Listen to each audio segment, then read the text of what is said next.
Saludos a todos, estamos comenzando la séptima clase y continuamos con el análisis eh, de los requerimientos normativos de la norma NFPA 13. Pasamos a explicar ahora lo que es el método de diseño por cuarto. El método de diseño por cuarto está dirigido a aquellos casos donde existan múltiples cuartos compartimentados cuyas áreas sean menores a la mínima área de tamaño de incendio que considerada para riesgo leve ordinario grupo 1 y 2 es 1500 pies cuadrados. En estos casos, cuando se tienen múltiples cuartos compartimentados, se espera que el incendio no crezca más allá del cuarto más grande. En ese caso se usa la densidad máxima indicada en la curva y se calcula la máxima demanda total del agua en base al cuarto de mayor demanda. Pero hay ciertos requisitos que tienen que cumplir esa compartimentación, como vamos a ver. El primero de ellos es que las paredes sean resistentes al fuego y el tiempo de duración de esa resistencia sea equivalente a la duración del suministro de agua que corresponde al riesgo que se presenta a proteger, al riesgo que se pretende proteger. Es decir, el tiempo requerido por la norma para el funcionamiento de los rociadores de acuerdo a las tablas y requerimientos que ya hemos visto. Y además no tienen que haber aberturas que comuniquen entre cuartos. Entonces, básicamente, un caso típico son los hoteles eh, y cualquier otra arquitectura altamente compartimentada. Lo que se espera es de que el fuego no crezca más allá de la habitación de origen y de los espacios contiguos a esa habitación. En este caso tenemos, en el caso superior, tenemos 4 rociadores, un rociador y 3 rociadores, todos separados por muros y puertas cortafuego. Entonces no tendría sentido calcular el área de diseño como todos estos ambientes operando rociadores. El área de diseño sería la densidad máxima para el riesgo multiplicado por en la habitación de más rociadores, en este caso por 4 rociadores. Y en este caso aplicaría para la habitación mayor tamaño, que en este caso sería 6 rociadores. Si esta puerta no fuera cortafuego, tendríamos que calcular estos rociadores y estos rociadores, 8. Típicamente esto aplica, por ejemplo, a habitaciones de hotel, con ciertos requerimientos como, por ejemplo, que la puerta de la habitación tenga cierrapuertas. O en su defecto, se tendrían que considerar rociadores adicionales en el pasadizo. Eso está indicado en la norma NFPA 13. Para mayor detalles se pueden referir a esa norma. Con respecto a los cálculos hidráulicos, vamos a hablar del último punto. ¿Cómo se calcula el área de diseño, ¿no? El área de diseño es el área que supone que un conjunto de rociadores ubicados en su interior se van a encontrar operando, mientras que los rociadores ubicados al exterior de esa área no se han abierto. Entonces, el área de diseño supone que esa área es el máximo incendio esperado. ¿Cuáles son los factores de seguridad que deben considerarse para el área de diseño? Primero, que el área debe ser la hidráulicamente más exigente, es decir, aquella área que provoca el mayor requerimiento de caudal y presión. Y debe ser rectangular, con una longitud 1.2 veces más larga que ancha a lo largo del ramal, lo que implicaría una mayor demanda hacia los ramales. Es decir, el incendio que se supone puede crecer de manera cuadrática para darle un margen de seguridad. Si se supone que va a crecer de manera rectangular, tendiendo a crecer hacia los ramales, es decir, castigando hidráulicamente a los ramales que van a requerir una mayor demanda hidráulica. Acuérdense que los ramales son de diámetro menor y por tanto, a diferencia de las troncales, sufren más cuando se abren más rociadores sobre los ramales. Para Factory Mutual es, hasta donde recuerdo, 1.4 veces más larga que ancha, lo que le hace un área de diseño más exigente. Entonces, ¿qué es el área hidráulica más exigente? Es el área que produce la mayor demanda de caudal y presión en el sistema. Esta área no necesariamente es la más remota. Por ejemplo, si el área más remota es una oficina y ese es riesgo leve, y tenemos en otra área más cercana, que no es tan remota, a la sala de bombas, o al equipo bombeo, o al punto de bombeo, o al caudal proveniente de la fuente de suministro, si esa sala es riesgo ordinario, aún siendo el área más remota un riesgo leve, eh, el área más exigente sería el riesgo ordinario. Entonces la oficina no sería necesariamente el área hidráulica más exigente, salvo que por cuestiones de presión hay una mayor pérdida de presión para llegar a esa área remota. Entonces cuando ustedes calculan el área más exigente, tienen a veces que hacer varios cálculos, sobre todo cuando estamos hablando de arquitecturas verticales, donde hay cambios de niveles, y esos cambios de niveles suponen una mayor pérdida de presión o una mayor exigencia de presión por pérdidas de altura de presión, altura piezométrica. Yo desarrollé un artículo, lo voy a mostrar. En este artículo eh, desarrollo las complejidades en la selección de una bomba contra incendios. Entonces, cuando tenemos múltiples, es un artículo de 25 páginas que lo pueden encontrar en las redes, en LinkedIn, en Facebook, en varias, o por algunos los he enviado por WhatsApp. En este artículo trato en una parte, en uno de los capítulos, uno de los acápites, eh, el, el análisis de múltiples riesgos. Creo que está más o menos... análisis de múltiples riesgos. Cuando nosotros tenemos un análisis de múltiples riesgos, no es tan fácil llegar a calcular el área hidráulicamente más exigente. Este es un ejercicio en el cual mostramos un edificio una edificación de 31 pisos, que está compuesto por un complejo comercial, mercantil, residencial, que cuenta con 6 sótanos de estacionamientos, 2 pisos de tiendas comerciales, que son el piso 1 y 2, 2 pisos de uso educativo, el 3 y 4, y 26 pisos de uso residencial, que va del 5 al 30. Y en la parte más alta, en el piso 31, un piso para uso recreativo equipado con un restaurante. En este caso, para poder analizar el área hidráulicamente más remota, esta área que aparentemente puede ser fácil de calcular, tuvimos que hacer 6 cálculos hidráulicos. El primero en el cuarto de bombas, el segundo en el sótano 2 estacionamientos, que es el sótano más alto con el carga de estacionamientos o clasificación de estacionamientos. El piso 2, el área mercantil. El piso 1 no sería el más exigente, sino el 2 por estar más alto. El piso 4 sería el más alto de uso educativo. El piso 30, que es el más alto de vivienda.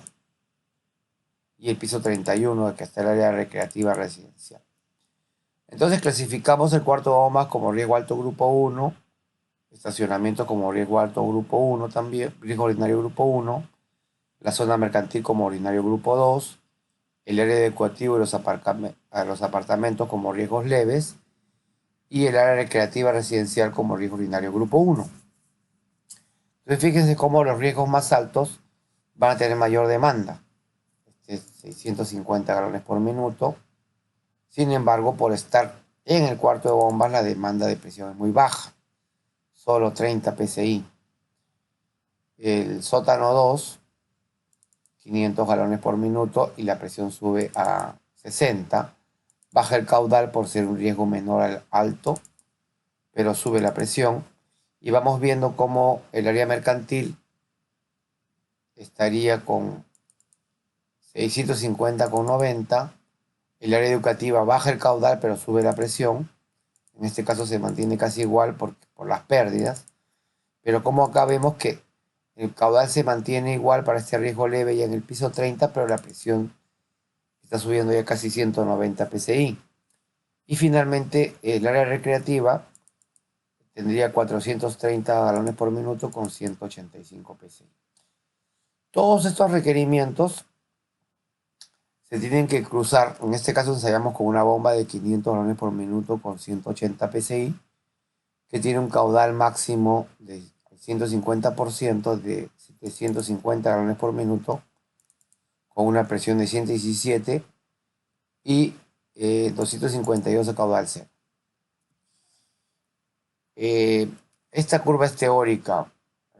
A ver, vamos a ver si es la teórica.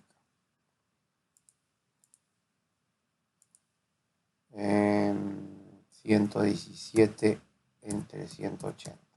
Sí, estamos trabajando no con una curva real, sino una curva teórica.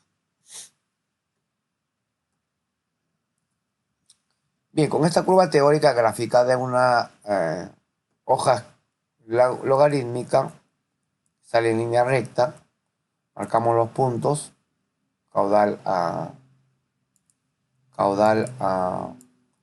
0, galones por minuto, a 500, caudal nominal, y a 750. Y lo que hemos buscado es que todos los riesgos se encuentren abrazados por esa curva de demanda, de manera tal que esa bomba pueda cubrir todos los riesgos. Como vemos, acá tenemos riesgos de alta presión, bajo caudal, riesgos de mediana presión, mediano caudal, y riesgos de alto caudal, baja presión. Área cuarto de bombas, estacionamientos, área mercantil, área educativa, apartamentos residenciales y área recreativa. Todos los riesgos están cubiertos por la bomba, y de esa manera podemos demostrar que nuestra curva de nuestra bomba puede proteger todos los riesgos que han sido previamente calculados. ¿Sí? Esa es la forma correcta de trabajar cuando tenemos áreas hidráulicamente más exigentes dispares o múltiples riesgos. Bueno, un poco para no dejarlo simplemente en eso, ustedes pueden leer este artículo. También es válido hacer un análisis con marcas de bombas para poder ver realmente el comportamiento. El comportamiento teórico es 117 PSI a máximo caudal y 252 al mínimo caudal. Pero en la realidad nos podemos encontrar con bombas que, por ejemplo, en vez de 252 estén 190 a máximo caudal. Y a 750 galones por minuto estaría en 186 PSI nada más, cuando habíamos estimado por NFPA 20 117. Al 150%, 117. Esta bomba vemos que al 150% solamente estaría en 190 PSI. 750 galones por minuto con 190 PSI. 500 con 190, 750 con 186. O sea, casi no baja nada la curva. Así que los límites de la NFPA 20 están ampliamente cubiertos. Entonces lo lógico es hacer la demanda con una curva más verdadera. Y entonces vemos que ahora se achata un poco la curva. 190, 191, 190, 185. Miren la diferencia con los límites de NFPA. 252, 180, 117. Luego de hacer ese análisis podemos confirmar nuevamente que todos los riesgos están cubiertos, ¿no? Acá también se ensayan con otro tipo de bombas de más caudal, ¿no? Como por ejemplo una de 750. Particularmente por temas económicos, esta es una de 750 que puede llegar a 190 PSI, ¿no?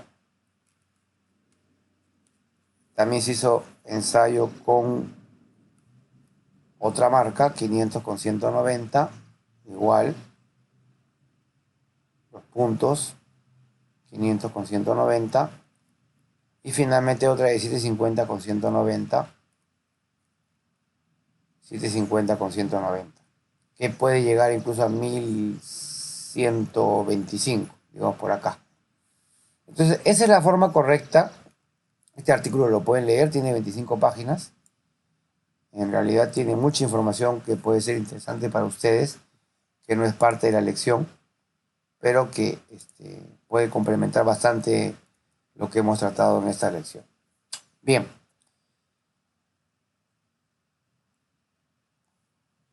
Los pasos para la obtención del área hidráulicamente más exigente comienzan con determinar el punto de la curva.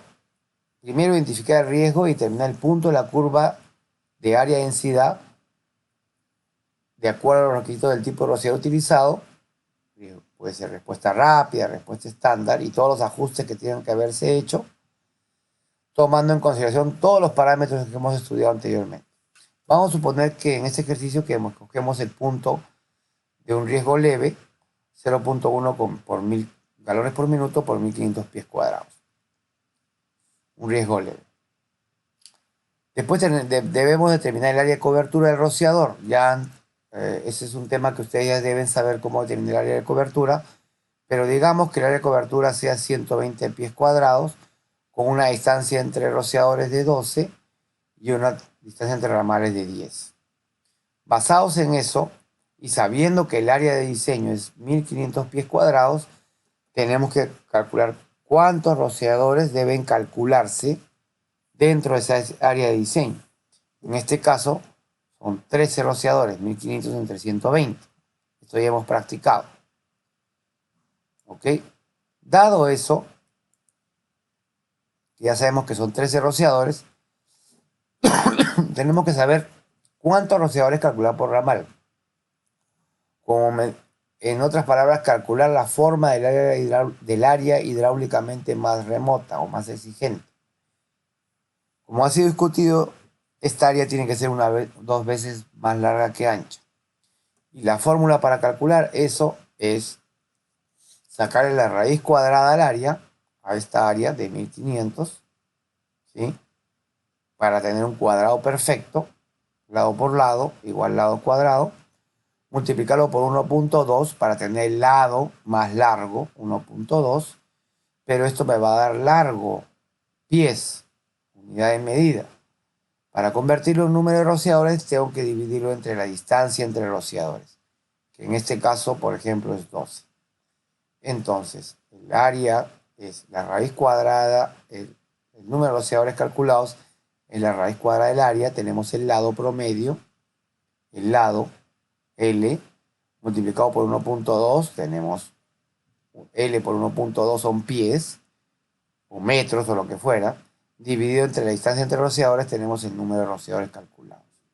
En este ejercicio sería raíz cuadrada de 1500 por 1.2 entre 12,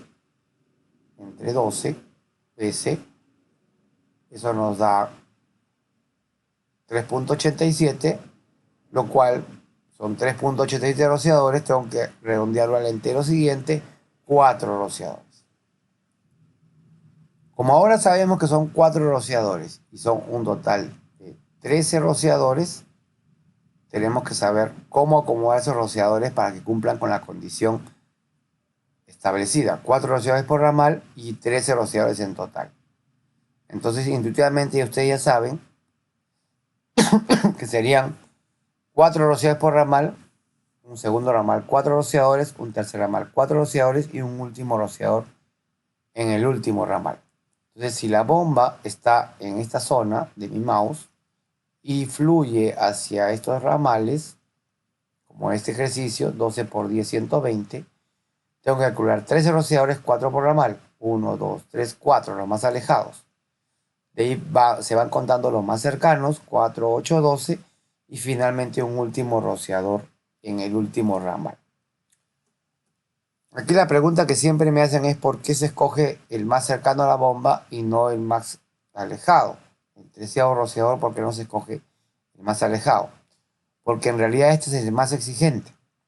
Y la explicación de eso es la siguiente.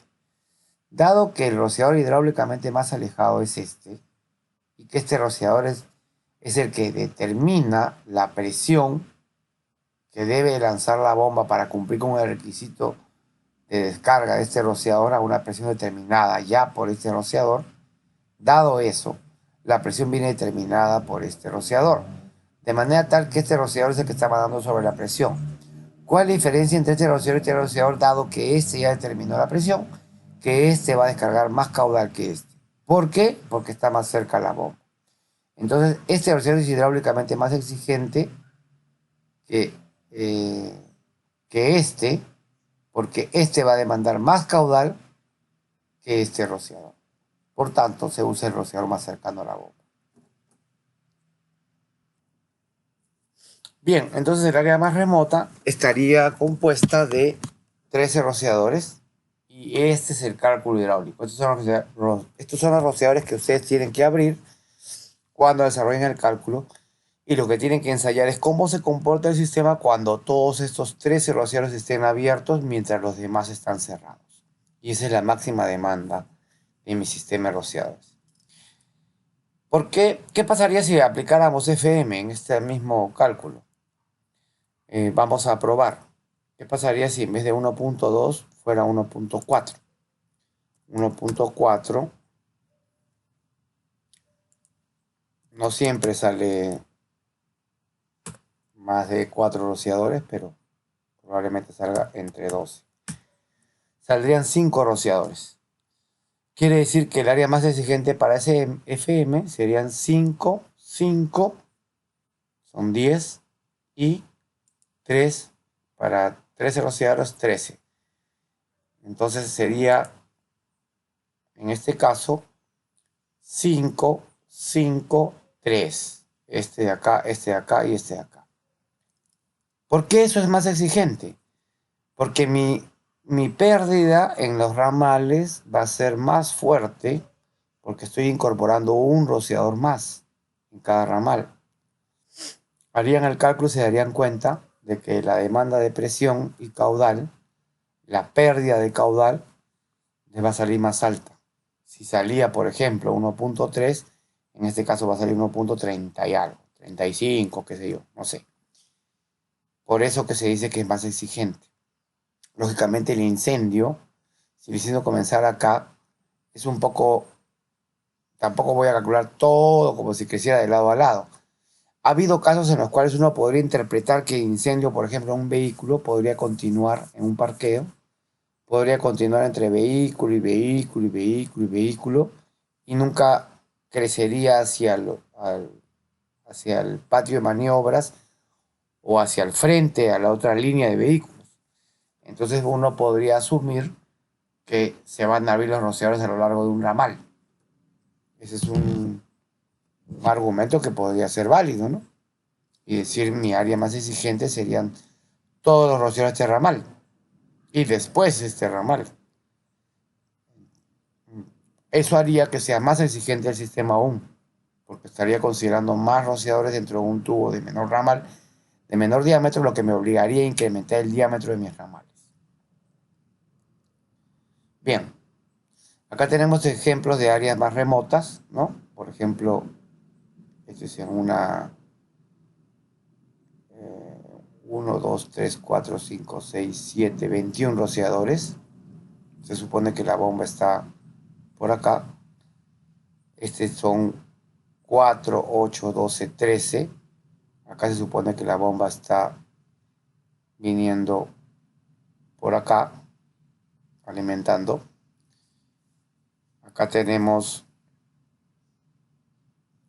4, 8, 12, 13 también.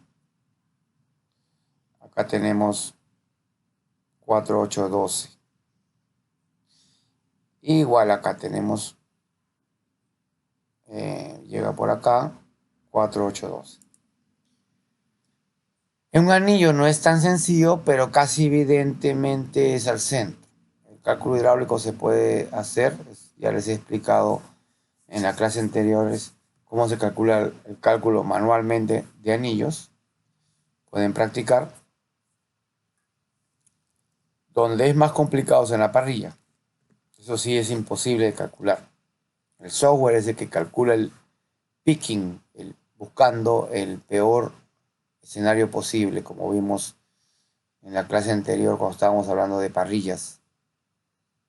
El picking de la parrilla, donde encuentra el peor posible conjunto de rociadores que provocan la presión más alta en el sistema.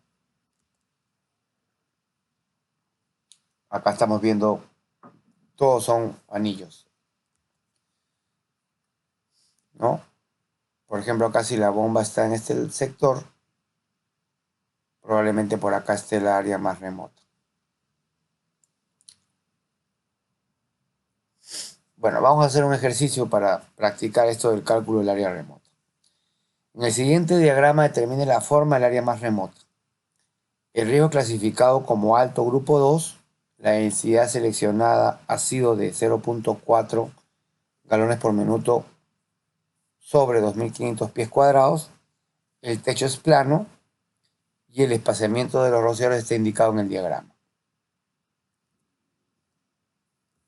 Bien, en este diagrama estamos poniendo, está en medida de pulgadas, tenemos que convertirlo a centesimales. Vamos a calcular el área de cobertura. El área de cobertura de cada rociador, este es típico, va a ser S por L. Eso ya no es parte del curso, pero en este caso es muy sencillo, es simplemente 11 pies 3 pulgadas multiplicado por 8 pies 9 pulgadas. Pero lo tenemos que convertir en centesimales. 11 pies 3 pulgadas es 11.25, 8 pies 9 pulgadas es 8.75. El área de diseño sería 98.4375, perdón, el área de cobertura del rociador. Sabiendo el área de cobertura del rociador, vamos a calcular cuántos rociadores se tienen que abrir. Este es un riesgo alto grupo 2, son 2.500 pies cuadrados. ¿Sí? Entonces, si dividimos 2.500 pies cuadrados entre 98.4 pies cuadrados por rociador, tengo que calcular 26 rociadores. Acá tenemos 2, 4, 6, 8. 1, 2, 3, 4, 5, 6, 7. 8 por 7, 56. En este riesgo de los 56 rociadores se espera que se van a abrir 26, casi la mitad del tamaño de incendio, porque es un riesgo alto, grupo 2. Eso quiere decir que el número de rociadores por ramal va a ser la raíz cuadrada de los 2.500 para tener el lado promedio, multiplicado por 1.2 para tener la longitud más ancha a lo largo del ramal, 1.2, dividido entre la distancia entre rociadores para saber cuál número de rociadores corresponde. Entonces, 1.2 raíz de A sobre S es igual a 1.2 raíz de 2.500 sobre 11.25, 11 pies 3 pulgadas, me da 5.33, lo que quiere decir que son 6 rociadores. Ahora que ya sé que son 6 rociadores y 26 rociadores en total, sé que van a ser 1, 2, 3, 4, 5, 6 para 26. 6, 12, 18, 24. Y acá tienen que ser el 25 y el 26, entendiendo que la bomba está acá. Y ahí está. 1, 2, 3, yo lo había puesto al revés. Si la bomba está acá, es 1, 2, 3, 4, 5, 6, 12, 18, 24, 25 y 26. Los más alejados. Había hecho al revés mi explicación. Entonces, este es el área hidráulicamente más exigente de los 2.500 pies cuadrados del incendio en el peor escenario posible que se puede presentar.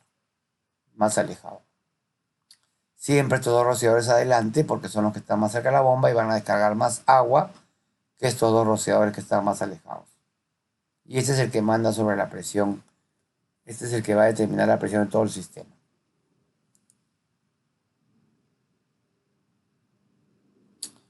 Vamos a hacer un ejercicio más. Se requiere instalar un sistema de tubería seca en una playa de estacionamiento, en un edificio con rociadores de respuesta estándar. Determine, acorde con el diagrama adjunto, lo siguiente. el punto de área de diseño más conveniente, el número de rociadores que deben ser calculados y la forma de ubicación del área más remota. Bien, tenemos 10 pies 6 pulgadas, 12 pies 4 pulgadas. ¿Qué riesgo es este? Es un riesgo ordinario grupo 1, estacionamiento, 0.15 por 1500. Como el sistema de tubería seca, tengo que incrementar el área de diseño en 1.3. Eso quiere decir que mi área de diseño es 1950 pies cuadrados. Sabiendo que mi área de diseño es 1950 pies cuadrados, calculo el área de cobertura de cada rociador, que en este caso es 10.5 por 12.33. Me da 129.5 justo antes de la máxima área de cobertura permitida para riesgo ordinario grupo 1, que es 130. Y lo que tengo que hacer ahora es dividir el área de diseño, o el área de incendio, entre el número de rociadores, entre la cobertura que tiene cada rociador para saber cuántos rociadores tienen que operar de manera dentro de mi área de diseño. Ese número es 1505, se tiene que redondear a 16, casi 15, pero se tiene que redondear por este pequeño decimal a 16. Son 16 rociadores que tienen que abrirse en el área de diseño, que es 1950, el área de diseño, entre el área de cobertura por rociador, me da el número de rociadores. Una vez determinado el número de rociadores, hago la misma operación anterior, pero ahora con 1950 y con 10.5 en distancia entre rociadores y me salen 6 rociadores. Nuevamente, teniendo que el número total de rociadores son 16, que se abren 6 por ramal y que la bomba viene en este sentido, el número de rociadores que tienen que abrirse son 6, 1, 2, 3, 4, 5, 6, para un total de 16, 6, 12, 13, 14, 15, 16. Y esa es mi área de diseño. Estos rociadores tengo que calcular que se abran, mientras el resto tienen que estar cerrados. Entonces, básicamente, eso es lo que faltaba para complementar lo que habíamos aprendido en la primera parte del curso. Cómo se calcula el área de diseño. ¿Ok?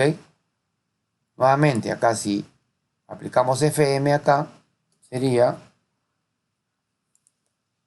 1.4 raíz de 1950 entre 10.5. Y saldrían, en este caso, 6 rociadores igual, porque justo se estaba casi en 5, ahora está en 5.88. Sería el mismo caso para FM que para NFPA. Bien, para concluir con lo que es la parte prescriptiva de la norma NFPA 13, vamos a hablar de pérdidas de presión por fricción. La NFPA tiene un procedimiento homologado de cálculo que determina las pérdidas de presión por fricción usando el método de Hazen-Williams, la fórmula de Hazen-Williams.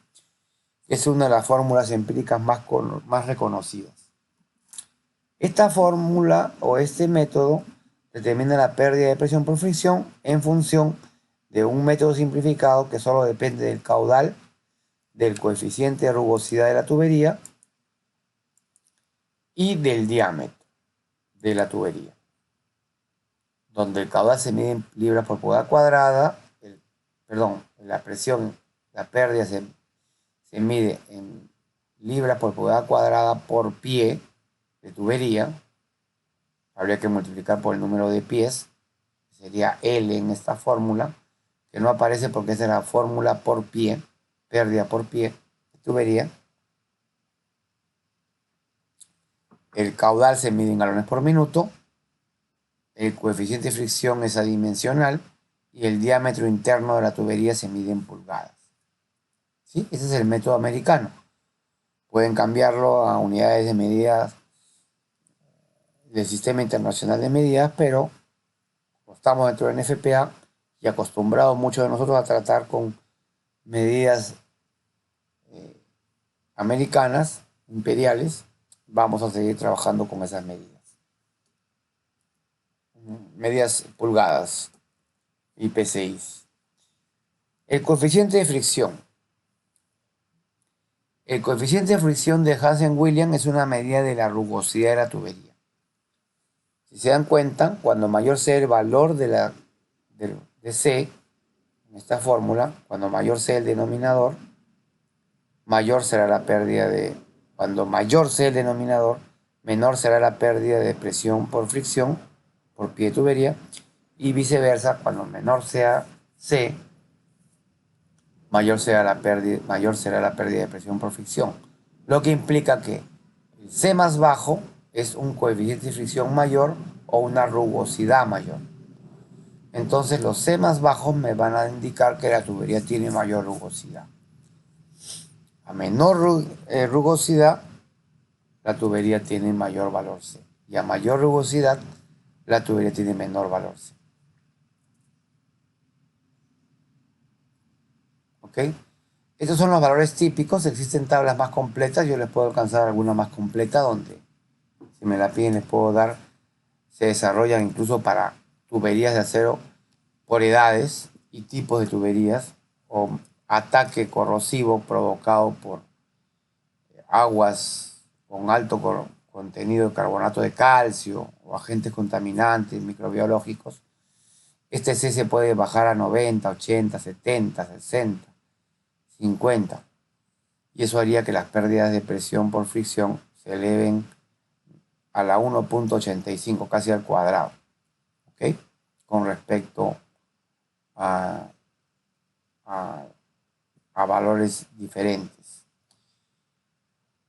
Las tuberías de acero negro en sistema de tubería seca se usa valor C100 porque los tres componentes de la corrosión son el agua, la humedad, el hierro o el acero y el oxígeno.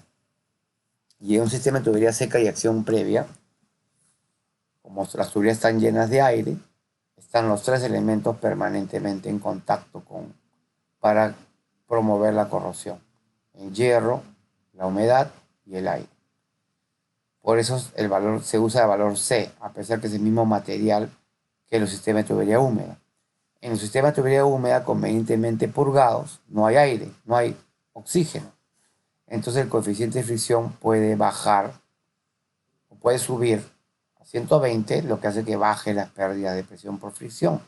Acuérdense que C está en el denominador. Igual para acero galvanizado. En los plásticos, por convención, todos los plásticos se tratan con C150, igual que el cobre y el acero inoxidable, ya que estos están menos propensos a la corrosión y a la formación de humedad en la tubería. ¿Ok? Acá hay un ejercicio, ¿no? Determinar la pérdida de presión por fricción en un tramo de 20 pies por 1 pulgada de tubería acero negro cédula 10, que está siendo usado en un sistema de tubería seca. Entonces pueden calcular que para cédula 10, tubería seca es C100, aplican la fórmula y llegarían a 2.92 PSI. Realizar el mismo cálculo para tubería húmeda, cédula 40. Acá lo que estamos haciendo es cambiar C a 120, tubería húmeda, y reduciendo el diámetro interior a cédula 40. De cédula 10 a cédula 40. Y en ese caso sale 2.60 PSI.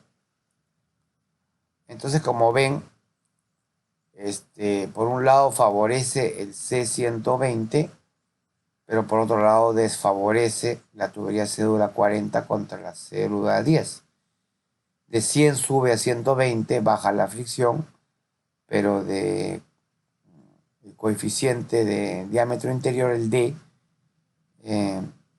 cambia de cédula 10 a cédula 40, se reduce el diámetro interior. Ambos efectos un poco como que se compensan y la pérdida sale similar. Bien. Bueno, acá está un poco indicado. La presión mínima de los rociadores es 7 PSI. Hay rociadores que trabajan a más presión. Alguna época salieron rociadores listados a 5 PSI, pero la NFPA 13 por diversas razones no los ha permitido. Una de ellas es que el tapón del rociador con muy baja presión puede que no se libere. Entonces, a pesar de que trabajaban a 5 PSI, se recomendó no que la presión mínima sea 7. Entonces, un rociador con K entre 5.3 y 5.8, que en realidad ya no existen, nominalmente existen, pero todos se han estandarizado en 5.6, va a descargar entre 14 y 15 PSI. En realidad ahora todos están redondeados o normalizados a 5.6. Esta diferencia ya no existe. Es una información antigua que me ha quedado. La pérdida de presión por altura es 0.433 PSI por pie de altura. O sea, en otras palabras, 100 pies de altura provocan 43.3 PSI de pérdida por altura o de ganancia por altura, dependiendo del caso.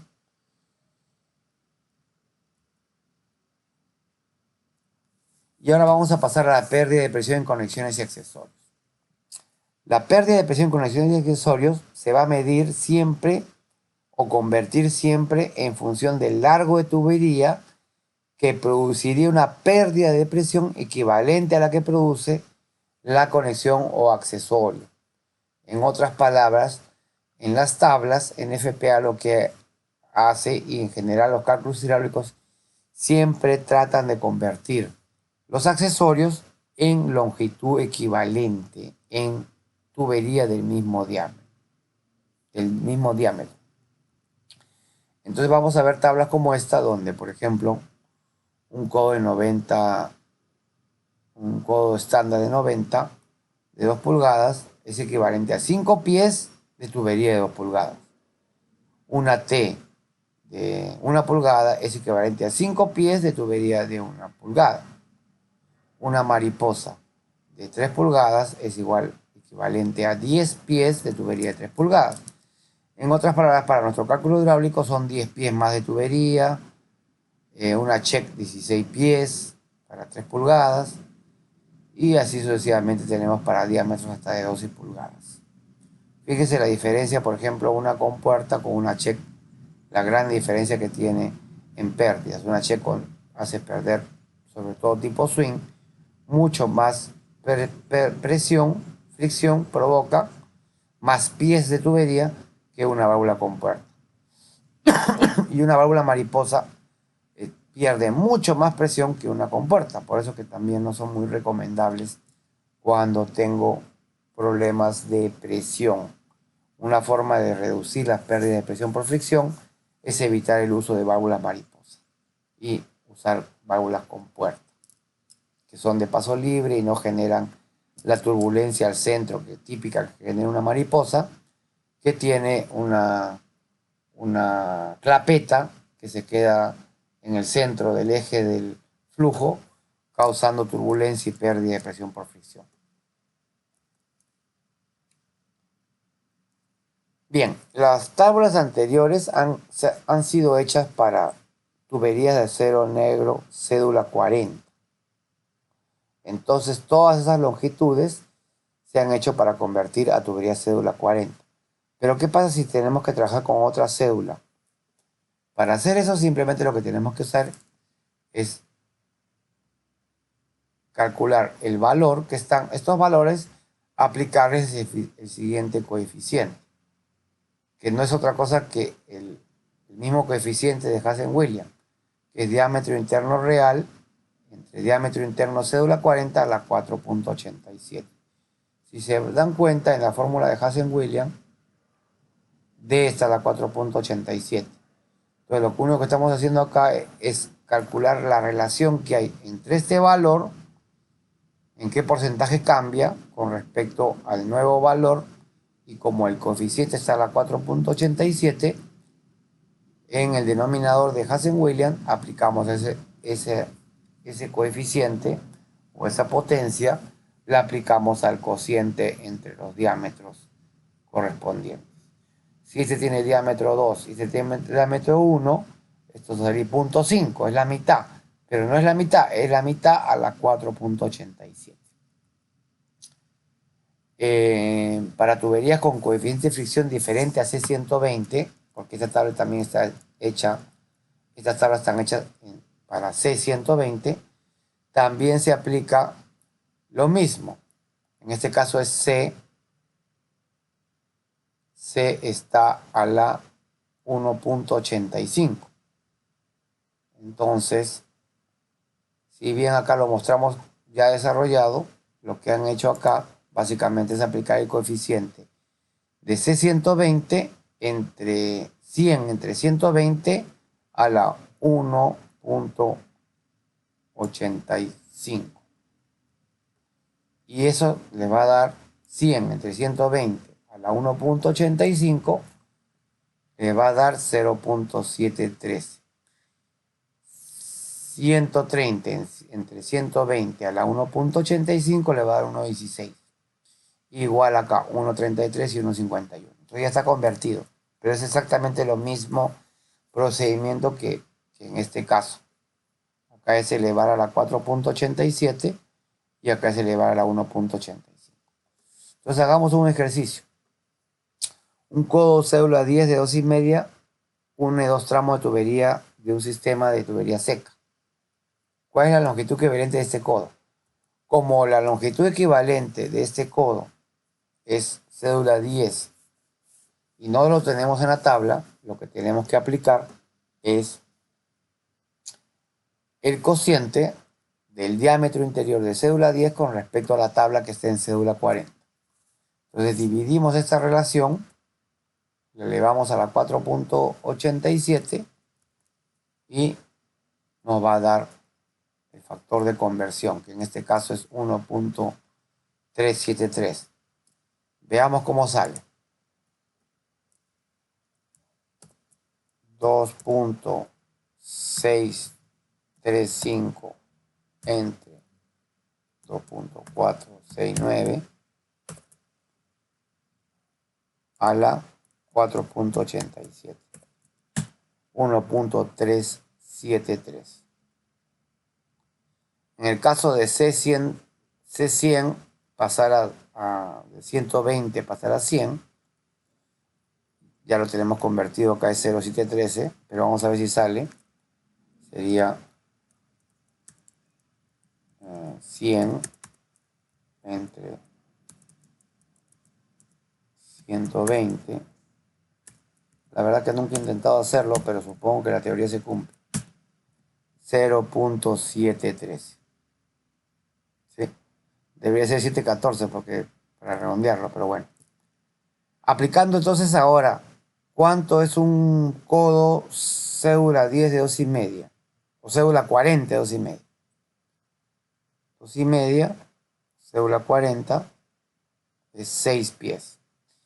Entonces, si aplicamos 6 pies para convertirlo a cédula 10,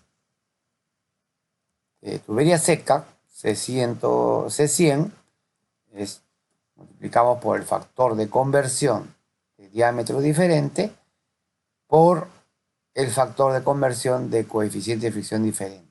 1.373 por 0.73. En este caso como que se compensan, sale casi 6 pies, pero es 5.87. Entonces básicamente esa es una conversión de las tablas anteriores para coeficientes de fricción diferentes y para diámetros interiores diferentes. Igual puede ser para una tubería de plástico, etc. ¿no? Salvo que el fabricante nos dé la data, podríamos usar esta tabla para tuberías de CPVC, por ejemplo, o HDPE, o polietileno,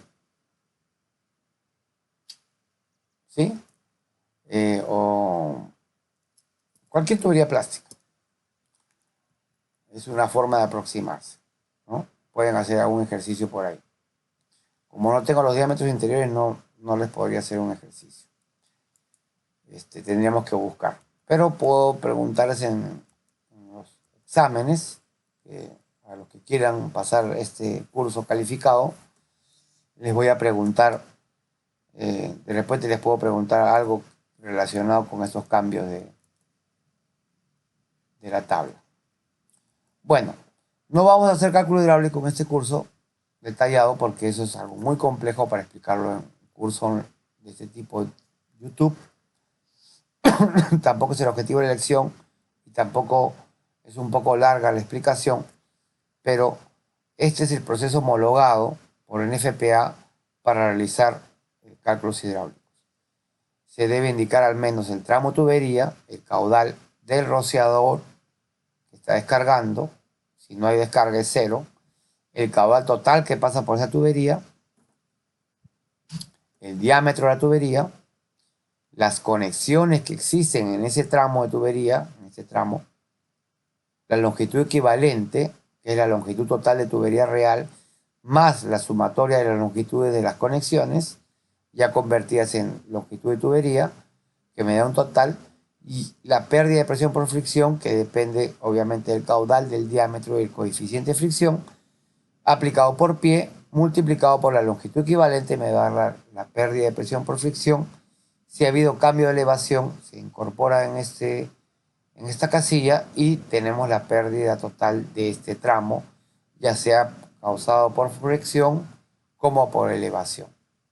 Y acá se ponen las notas indicativas de lo que pasa en ese tramo. Bien. Acá hay un ejercicio que ya no lo vamos a desarrollar, donde se puede hacer, se hace el método manual, pero como no vamos a hacer en este curso cálculo hidráulico, solo lo dejo planteado, ¿no?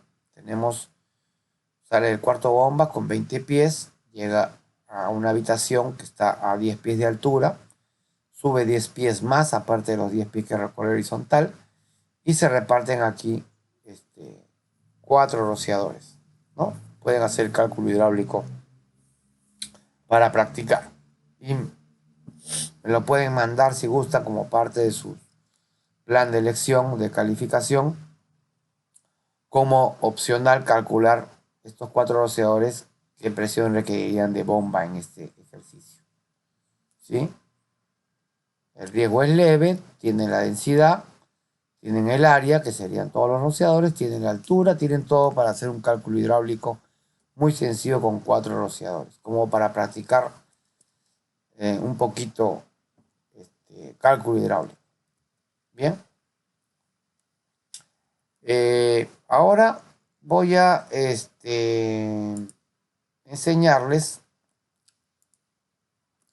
un poco cómo impacta. ¿Sí? Vamos a ver qué tiempo tenemos. Estamos ya en 52 minutos. Nos hemos pasado el objetivo. Voy a enseñarles cómo impactan, o lo voy a dejar para la próxima clase. La próxima clase voy a explicarles cómo impactan la fórmula de Hazen-Williams, cómo impacta a las variables de la fórmula de Hazen-Williams. Vamos a evaluarlas, cómo impactan en el comportamiento del sistema. ¿Qué tan importantes Q, C y D en las pérdidas de presión por fricción? Como ya estamos en 53 minutos, vamos a dejar acá la clase de hoy día. Esta sería probablemente la antepenúltima clase de este curso. Estoy avanzando sin ponerme una meta, sino que cada día avanzo de acuerdo a lo que va saliendo de las consultas que me están haciendo también online. Y vamos a ir avanzando el curso en la medida de que se cumplan todos los objetivos que nos hemos venido trazando. Bueno, muchas gracias por escucharme y nos estamos viendo en la próxima oportunidad.